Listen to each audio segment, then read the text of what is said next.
Hello and welcome to the garden.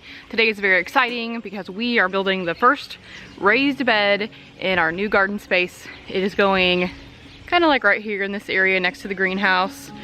I have all my materials ready to go.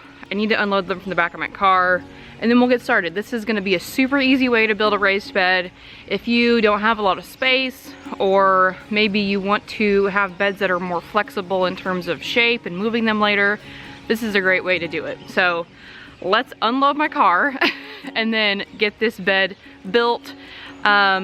This bed is going to be used to plant garlic. So I'm going to get some garlic planted in this bed, mulch it really heavily, and it'll be good to go for next spring, early summer harvest. So that's exciting.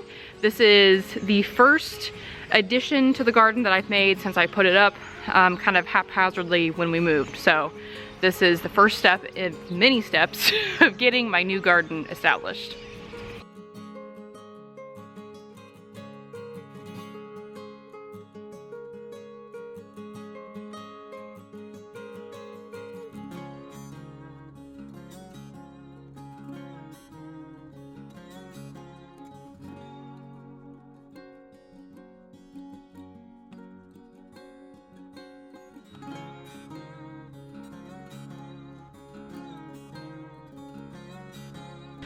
Okay, so, oh, shadow.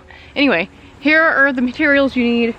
Garden soil down here. I just bought bagged garden soil from Menards.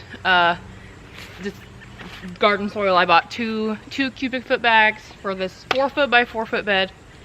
I have 4 2 by 6 by 4 foot boards. I bought these pre-cut. You can buy them longer and cut them yourselves, but just for ease of use, I bought them pre-cut. We have our blocks over here. These I got at Lowe's. Actually, they are $2.98 a piece at my Lowe's.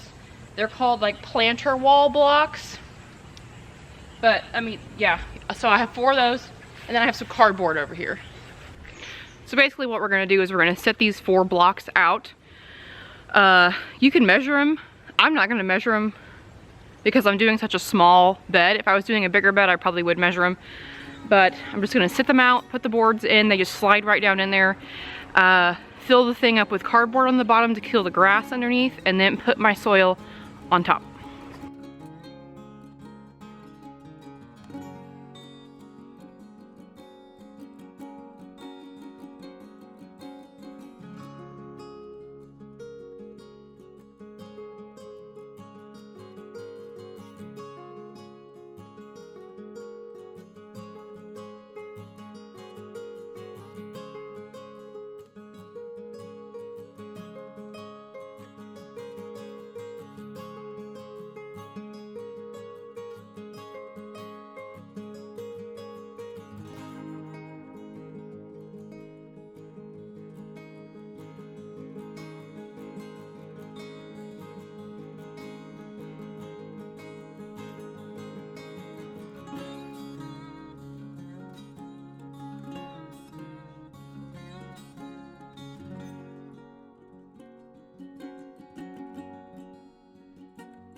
So that took me like, I don't know, 3 or 4 minutes.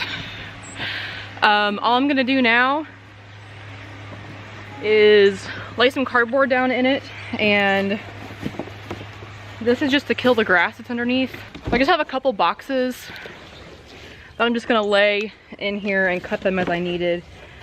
The thing to remember when you're using cardboard in the garden is to remove most of the tape and labels and stuff. Like this one still has a label on it, like a paper label, but all the tape is off. Oh, hello. And it's not coated. So like this is a Chewy box. If you have pets and you use Chewy, these boxes are great for gardening because they're printed, but they're not coated. So some boxes you get have like that magazine paper, that like glossy paper coating on them. Those you do not want to use in the garden because that paper and the glue they use to put the paper on the box won't break down like just a plain cardboard box will. So just something to keep in mind when you are using cardboard in the garden. So all I'm gonna do is take this box, probably rip it in half or cut it in half, and then lay it in here essentially.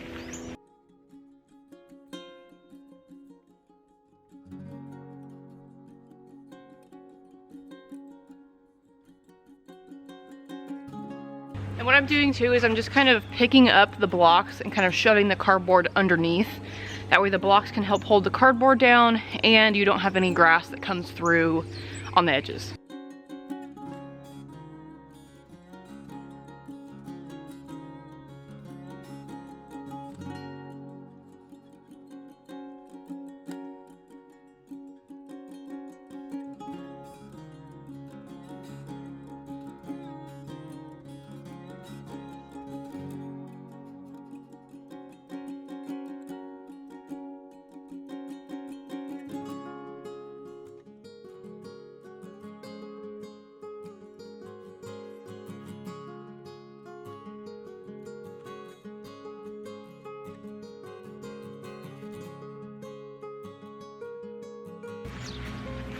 All right, it's cardboarded. I didn't even unfold that Chewy box. I just laid it in there. So that'll be fine, it'll break down. So now all I have to do is fill it up with soil. And then we're done.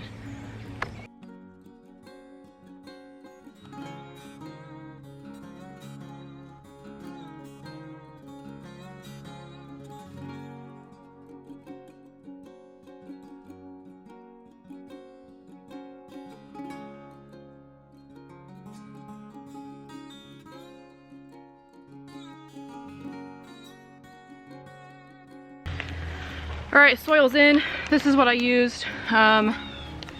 This is just I get this at Menards. I think these were $8 a bag. This is just garden soil. It says, contains a rich mixture of peat moss and composted forest products. So this is not organic. I am less concerned about buying organic garden soil when it comes to filling raised beds, just because it's much cheaper.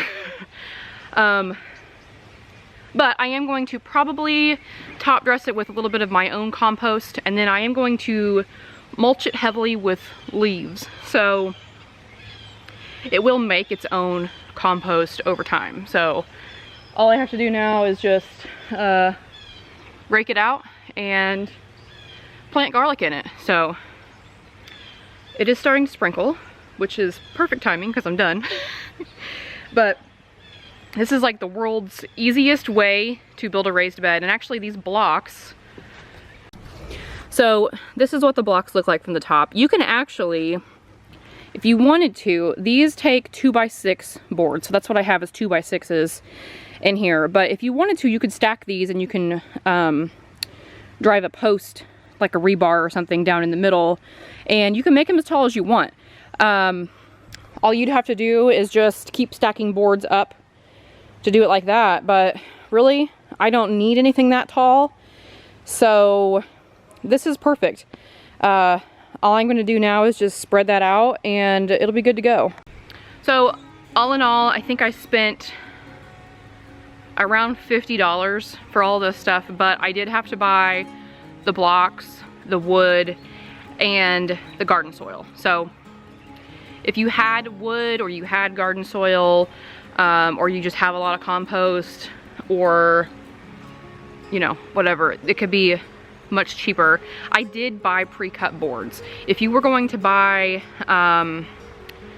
like 2 8-foot boards and cut them in half, it probably would have been cheaper, but I chose to do the pre-cut boards just so I didn't have to cut the boards, and because an 8-foot board would not have fit in my car. So I would have had to take our minivan, which I didn't have at the time. So I bought the pre-cut boards. I think they were like $5 a piece. So that was most of the budget for this. Wood prices are still a little weird, I think, in some places. So keep that in mind. If you can transport a larger board, and you just wanted to cut them, you could probably save some money that way, but I chose to go the convenience route this time. So I have a raised bed. I'm gonna be planting some garlic, very exciting. And yeah, if you have any questions about doing this, let me know. It was the easiest thing I've done in the garden, maybe ever. So leave those down below if you have any questions. Otherwise, I'm gonna get to spreading and planting some garlic. So thank you so much for watching, and I will see you in the next one.